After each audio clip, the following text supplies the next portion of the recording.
Welcome to the video. I'm going to talk about the top benefits of disc brakes. We're talking about Lance Armstrong. And look at this. This is the first of all the debate that rim brakes don't have enough power. Rim brakes have more than enough power. You've got to use the right pads and tune your bike properly and make sure your rims are good quality. Look at this. This is in the Tour de France, and this is Cocheroy blown off, and he grabbed too much front brake, not paying attention, just grabbed too much, and then boom, lucky. Ooh, ouch. Luckily he's okay. His bike's probably have to go in the bin though later that day, and he's lucky he didn't bust his collarbone. So rim brakes have enough power, more than enough power. Right, they have more than enough power. It looks like he's running Shimano Dura-Ace calipers, which are incredibly strong rim brake, and he's on carbon rims, and he's probably using some good quality Swiss stock pads. So if you want more power, you use better brake pads. All right, learn how to tune your brakes. You don't need disc brakes for the Tour de France. Anyway. Disc brakes, I love disc brakes. My mountain bike, my gravel bike, my e-bike, love disc brakes. I'm not a disc brake hater. I'm just being honest out there. You don't need disc brakes for road racing. You don't need disc brakes for time trials. And you don't need disc brakes for triathlon, all right? You're getting scammed. Well, not scammed, but you're getting finessed. It's disingenuous. Anyway, let's have a look at Lance Armstrong here. Lance Armstrong SHILLING for his new sponsors, which only make disc brake road bikes, and also George as well. Listen to the dribble Lance and George say. And I'm a fan of Lance Armstrong's story. I knew all along he was on the juice. I've got no issues with that. My issue is here, though, is he's shilling for the disc brakes. And this for me is the worst thing Lance Armstrong's ever done. Let's have a listen. And George, you got a little intel on this about some of the, we talk a lot on the show about innovation and how disc brakes are just almost totally commonplace. They're commonplace, Lance, because of corporate sponsorship pressure, not because they're better. If the disc brakes were better for the Tour de France riders, Roglic, Tadej, Egan the Vegan, Bernals, Team Sky, etc. would all be running discs. They don't. Right? When it matters, when every second matters for GC, the top GC riders choose rim brakes. So Lance, let's not pretend it's some innovation that road racers need, because it certainly isn't. Power meters, Di2, mirrors would be a great idea. Martinez crashed out yesterday because he was looking over his shoulder. So was Bob Jungels. If they had mirrors, it would be a lot safer. Mirrors definitely enhance performance. Di2 shifting, that can be pretty good for the racer. Power meters are a game changer, but disc brakes, no Tour de France rider has ever complained that a Dura-Ace caliper doesn't have enough braking on a rim with Swiss. Zero zip. So Lance, let's stop the dribble. All right. That doesn't mean that they're mandatory. So these guys on day 13 they could ride disc brakes. Tomorrow they could skip it. Now we're seeing guys. Some teams can. Cervelo can.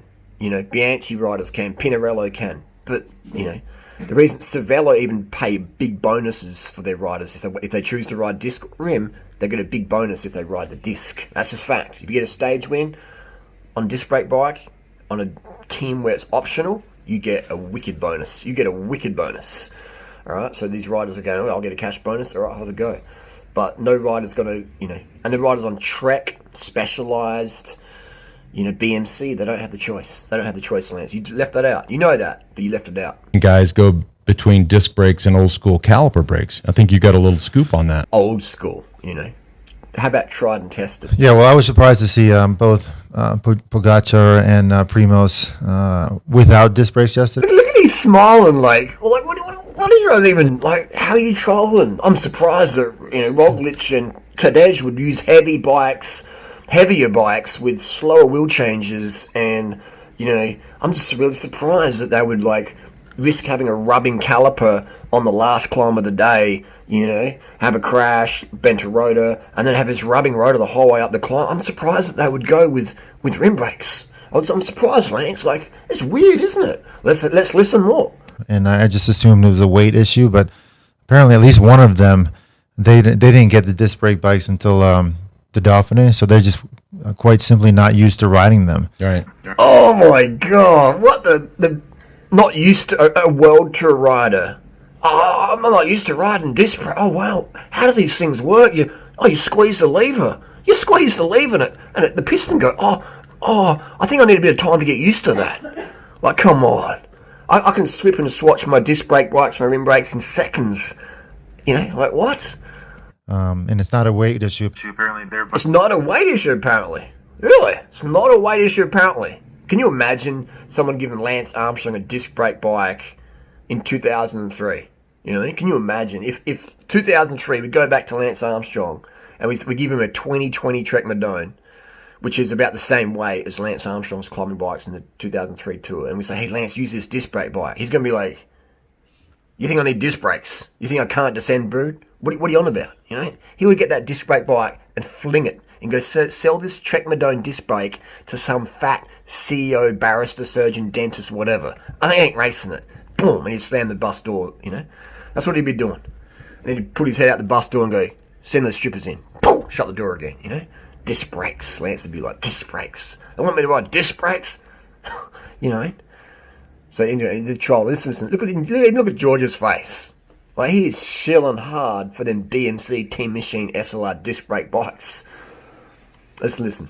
Apparently, their bikes are only a couple 100 grams heavier, which is a gel or two in your pocket, so it's easy to make the Disc brake difference. bike's only a couple of 100 grams, 1 or 200 grams heavier, which is a gel or two. Which gels are 100 grams? You know, which gel is 100 grams? The difference between rim brake and disc brake bikes is just a gel or two. It's like, what? Like, how do these guys keep a straight face? I mean, I guess they're used to that, talking bullshit to their whole careers. But hey, you know, it's crazy, man. And it's sad to see this shilling going on. The reason why I speak out about disc brakes is to give the end consumer the absolute truth. Give you the 100% truth, all right? Not a half truth, not a no. I sell disc brakes. I sell rim brake bikes. Someone comes to me, Harley, I want the very, very fastest bike for a time trial, for fitness, for Strava, road. What do I get? I might get the rim brake. You know, I live in the wet. Get the rim brake. Use alloy rims. Swiss stop pads. Get the rim brake. I want to do gravel riding. You know, I want to, like, I'm a fully loaded touring bike. You know, I want to get that Mawson and just go riding for the Andes. What do I want? Okay, disc brakes then. You're going to have more power when you need it for tired hands after a long day riding up and down mountains and, you know, or just in the wet conditions. There's no doubt about it. If you're riding a fully loaded bike, then disc brakes can be better for you, you know. But you don't have the demands of a world tour racer, so you don't need disc brakes in that element of, like, where disc brakes can be dangerous because you're overheating. But anyway, there's the whole education that goes on with that as well. And I educate my consumers the dangers of disc brakes or the pros and cons. It's not just like, get a disc brake because your surgeon mate's got one as well, or your dentist's got one, you know? Like, there's education going on there. So this is where I'm coming from. Place of education. These are guys that are coming from place of sponsorship. So it's not a weight issue, it's just a simple fact. It's not a weight issue. George Hincapie says it's not a weight issue because a disc brakes is 1 or 2 gels difference. And can you imagine the dumb Americans out there, and dumb Australians, and dumb Germans, and just dummies in general, or noobs? And maybe I'm a bit harsh with the word dumb. Gullible, trusting, ignorant people out there who go, wow, like George Hincapie has spoken, Lance Armstrong has spoken, the weight issue is not an issue with disc and rim.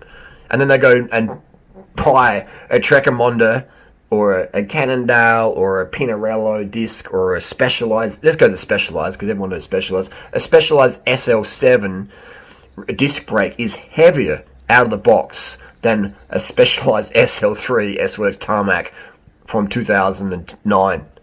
Literally, it's heavier out of the box. Like, what? You know? So how is 10-year-old bike lighter than the 2020 stock, you know? Simple as that. I went out one time, bought 2 bikes, Dura Ace disc brake and a Dura Ace rim brake, right, in the same week. Same bike, the Giant Defy, and rode them, and I was like, man, it's night and day difference. Night and day difference. Night and day difference in performance and feel. So, both great bikes. But if you want something for racing, stick with rim. But Giant Defy's not a race bike, Harley. Like, you need to get, like, a type. Like, I've ridden those as well, you know, and there's a reason why Tarmac's, the SL5 disc brake, was on clearance for so long, because disc brakes ride like crap compared to the rim brake equivalent. It's just extra weight, 500 grams or so. You feel it. You feel the extra spokes in the wheel that you need. It's less aeros, more spoke tinging, so it's disc rubbing tings, and it's more spokes in the wheel. It just feels heavier, you know. It's still fast enough, but it's, if you want the absolute fastest for your money, you're going to go rim brake, right? If you want the least maintenance, the most dependability, you're going to go rim brake. It's just how it is. Now, if you're riding a loaded touring bike, then yeah, disc brakes can give the extra power because you got fatter tires. That's nothing. You got fatter tires. If you got skinny little tires, disc brakes can be too much power and you can just slide out. So if you got fatter tires, then you can handle, and you're a big loaded bike, you can handle it. And here's the thing: when you're riding down mountains on a loaded touring bike or gravel bike, you're not going the same speeds as Tour de France riders are. You got fatter tires, you're going slower. Disc brakes okay. Tour de France riders, higher speeds where you can't afford to lock up your back wheel, or you're going to go crash bandicoot. That's just how it is. Let's listen. The simple fact that some of those guys just aren't used to riding disc brakes, which is a little strange. That's very, very strange, George. These are incredibly gifted riders, technical-wise, and you know that. Now you're just dribbling. You're dribbling. Like, you throw Sagan at any bike and he can ride it up and down the hill, you know? Down the hill skill-wise, just boom. You could give Sagan one of my bikes and he could ride down the hill better than I could. Simple as that. You could give Sagan, or pretty much any pro rider, World Tour rider, not any, but most pro tour riders, one of my rim brake bikes, and fly them down Norton Summit, and they would go faster down there than I have. Even I've done it hundreds of times, up almost 1,000 times. One, because they got more skill. Two, we'll take the risks. Simple as that. It's not. I'm not used to disc brakes thing. You know, being that we're in 2020, and we've all been riding disc brakes for a couple of years now. Because you guys don't have to worry about performance anymore. I don't have to worry about performance that much, but those guys who are paid to win or get points, performance matters. It is a different feel. Right, I mean, if you go from obviously the disc brake works better, especially in the rain. But especially in the rain, let's have a look at Lopez. You know, it's a different. It's a different touch on the brake, and so that's true. It is a different touch. It can lock up your rear wheel a lot easier, and it can heat expand, which causes more lockups. But by the way, who's the bike sponsor that didn't get them the disc bikes until fucking 3 weeks ago? Like, hello. But we did.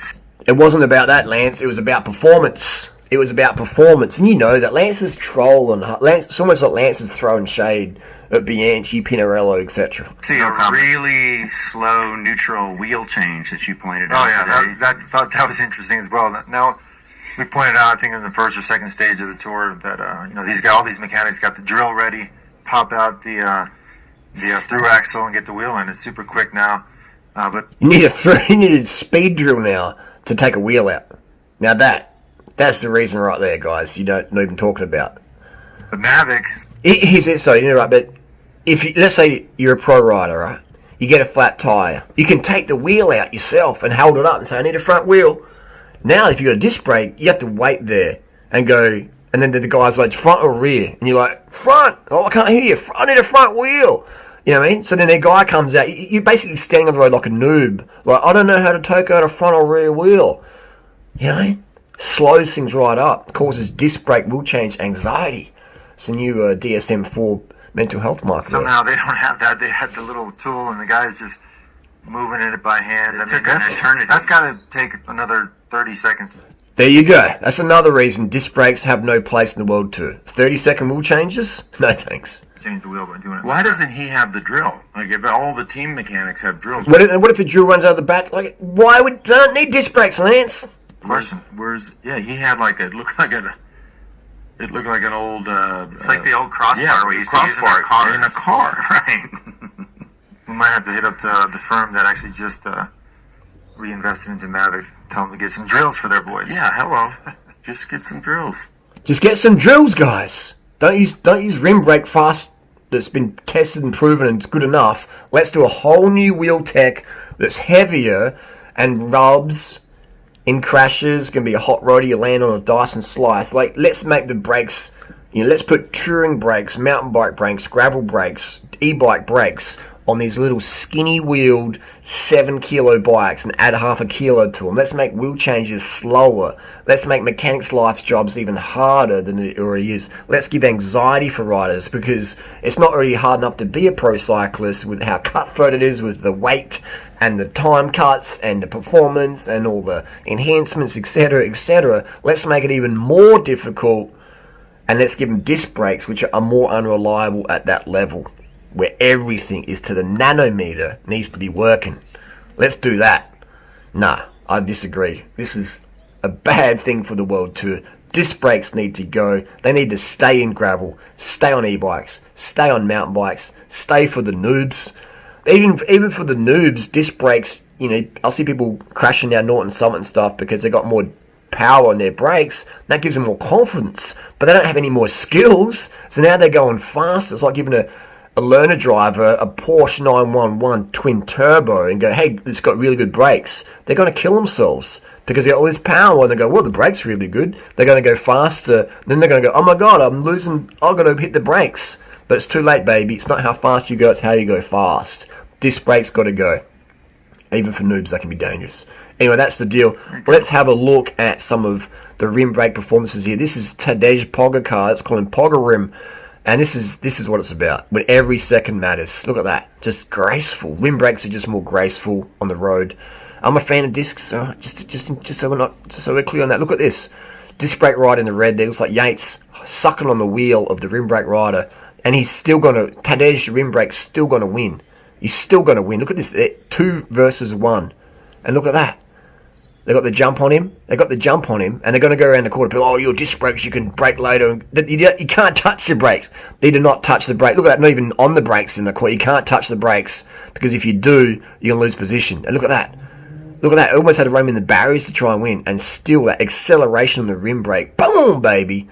And that's what we're talking about. High five there from you. Good sportsmanship. That's the winning edge. Rim brakes give you that. Disc brakes don't. Disc brakes have no place in the World Tour.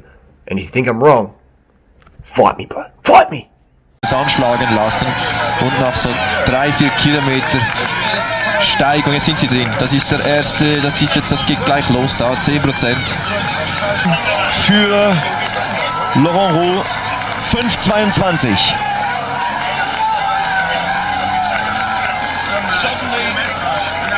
Und da gibt es niemand mehr dazwischen.